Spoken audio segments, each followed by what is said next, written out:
Hi everyone, it is Kimber, the Study Abroad Specialist, and in today's video, we're going to be talking about 3 of the main things you should be doing right now to plan for study abroad in 2022, despite the ongoing pandemic.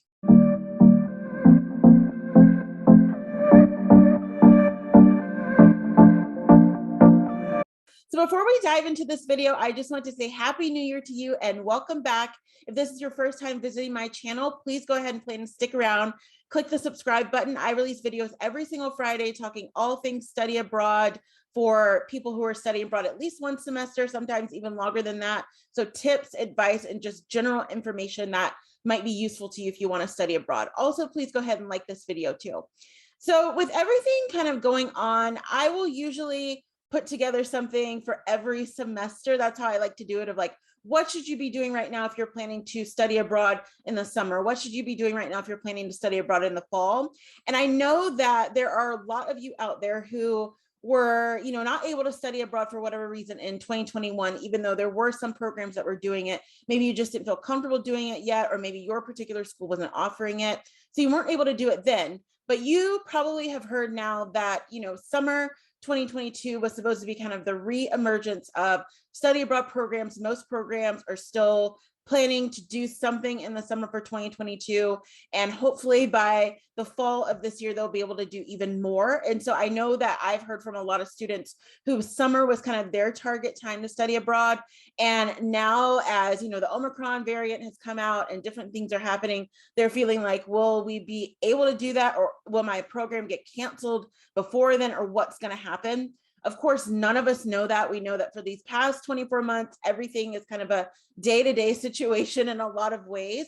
So you can't think of it from that perspective, but there are 3 significant things that you can do that are going to be vital right now if you are interested in planning to study abroad in summer 2022 or beyond. So the first action step to take right now, so we are in sort of the almost middle of January 2022. So by the end of this month or early next month, what you want to have done if you are planning to study abroad by the summer of 2022 is to definitely go ahead and research and finalize your options of 3 to 4 different programs. So you're just going through and figuring out what programs you would be interested in doing. So, you can go through, let's say, in a Google Doc and make a list, and you can even write down specifics like, this is how much each one of them costs. This is where the location is. This is sort of the timeline for the program, just so you have all that information together. One thing that I always like to recommend is definitely double check with your college or university. If you are going to be studying abroad with them, that's different. But if you're interested in doing an external program, you want to make sure that you fully understand what the rules are around that. So first of all, double check to make sure that you are allowed to do that, because there are some colleges and universities that do not allow their students to study abroad with external programs. And then if you do have a school that allows you to do it, you want to just understand, like, do they accept the outside credits that you're going to be earning? How does that all work for you, just so that you're ahead of the game and you know what to look for in the programs. So you're going to want to go ahead and look for the programs and start just researching, figuring out when those potential deadlines are going to be, if you're going to be applying for any type of financial aid or scholarships, when are those deadlines going to be? And then also just kind of a general sense of the application process. What does that actually look like? That's usually on whatever program you're going to be applying to. They have that outlined on the website. They should. And so that's kind of the first step to take, is to go ahead and just narrow it down to 3 to 4 programs. Now, one of the things I do want to recommend, considering everything that is continuing on from this pandemic, is that normally when I'm talking to students, I would say, just kind of choose whatever 3 to 4 programs that sound best to you, that are really interesting. And I would still recommend that, but I would also want to add that, let's say you're choosing 3 programs. In the sort of case that we are in now with the pandemic, you want to make sure that those programs are in 3 different locations. So completely different countries, or completely different, spaces of the world even, just so that you can sort of wage your bets a little bit. Because as we've seen, sometimes countries completely close down. Sometimes they are not permitting people from certain places. And so if you get into a case where, let's say, you can move forward with your program, but you only applied to 2, and the 2 of them that you applied to, you're not able to get into the country or not able to get back home after your program. You just want to sort of be able to have a little bit more flexibility. And in the pandemic environment where you're still trying to pursue study abroad, that's going to be more helpful to you. So I would definitely say to just make sure that the 3 to 4 programs are all spread out in different places, at least 3 of them. You could do where if you're doing 4, you have 2 that are in the same place, but you definitely want to make sure that you're spreading yourself around a little bit with that. So that's your first action step, is to go ahead and figure out what programs you want to apply to, figure out all those data points of the deadline, the cost, the fee, and how you actually go about the application, just so that you have that ready and you can get started on that. So after you have researched your programs, the second action point that I want you to take as you're working towards applying to summer 2022 or beyond study abroad programs, and I normally would not recommend this in normal times, but given the overarch of the pandemic and the fact that it's still here and things are still changing, I would say that the next step I want you to take is to actually reach out directly to the program leaders of whatever programs you have researched and want to apply to. Now, the reason that you're doing this is you're not trying to, harass them or take up too much of their time. But what you have done is you've gone through and gathered all the data points that are going to be within your control. So application, learning more about the scholarship application, or learning more about scholarships or financial aid. You've learned what the application process is. But what you want to ask the program directors, and they typically are usually very friendly. A lot of times they're going to be really surprised that you took the time to even reach out to them, because a lot of people don't do that.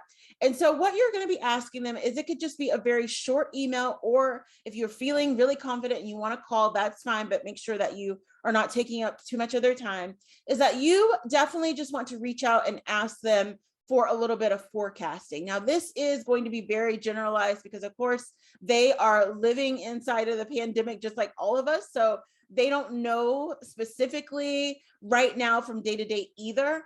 But what has happened within a lot of study abroad programs over this past, 24 months or so, is that a lot of them have obviously been planning for different scenarios that they didn't have in place back in March 2020 of, well, if this happens, then this will happen, or if this happens, this will happen. And so, like all other organizations and businesses, they have had to adjust as well. So one of the things that they should be able to tell you is what is going to be their cutoff point of saying, look, we are in April 2022 and things are still not looking good. Are we going to call time on the program, or are we still going to try and move forward but just scale it down? They should be able to give you some type of information on that. So at least give you an idea of, will the timeline change drastically for the application? When will you let people know whether or not the program is running? Just so that you can get that sort of idea in your head, so that you have a little bit of a understanding of how that's working and what their thought process is on that. That's going to be very important. So I definitely want you to get that information from them. I also want you to be able to make a decision that's going to work best for you. So in terms of getting the arm candy of, to help along this pandemic, as they've been saying, you want to know, based on what your personal preference is, what the program's requirements are going to be. So you definitely want to ask that, particularly if you haven't gotten the arm candy, maybe you're still thinking about it, or if you don't want to get it at all, or if you have gotten it but you haven't gotten, your third one or your fourth one. I don't even know how many people are getting at this point. You just want to know what their specific requirements are going to be, and just keeping in mind that this is going to vary across the board depending on what your home country is and where you are going to for study abroad. Because again, sometimes even though a program specifically may not require it, they still often, in order to get visa approval and everything, they still have to prove that whatever the host country wants is what they have their students have. So there's a little bit of a double-edged sword there. So you definitely want to just be aware of that. And at this time, most program directors are going to know what their program is going to require. And then they can often let you know, let's say by middle of May, we will tell you what the host country is regarding at that time. And so that's at least going to help you along with that, because I know that that is something that is back and forth with most people in the world right now about whether or not you should get it and how that impacts you. But as I mentioned before, with a lot of college students and university students, it's hitting them very, very hard because a lot of schools are not budging on not requiring it. And so it's just getting a little tougher. So if that is very important to you, that is definitely something else that you want to ask them.